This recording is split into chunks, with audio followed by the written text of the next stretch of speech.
Mindestmengenalarm, nur noch 30 Liter drunter. Dann muss ich auch die Milchzweig machen.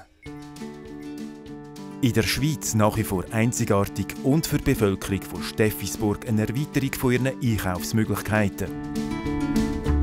Pasteurisierte, trinkfertige Frischmilch vom Hof Schlafhaus direkt aus dem Automat.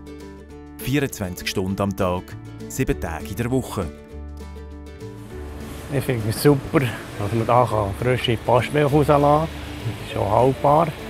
Und dann besonders die Flaschen, die Glasflaschen, die man immer wieder verwenden kann.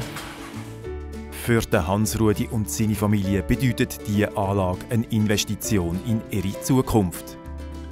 Dank dem Direktverkauf haben wir den besseren Erlös in unserer Milchproduktion. Viele Milchkonsumenten schätzen auch die Nähe zum Produzenten. Die Kunden kennen unseren Betrieb und wir können voll und ganz hinter unserer Steffisburger Milch stehen. Der Automat bietet alles, was für einen komfortablen Milcheinkauf nötig ist. Leere Milchflaschen können direkt vor Ort bezogen und nachher unzählige Mal eingesetzt werden. Zusätzlich kann neben Bargeld auch mit aufladbaren Kundenkarten, mit Kreditkarten und mit Twint gezahlt werden. Für uns ist der Milchautomat eine Herzensangelegenheit und eine grosse Genugtuung.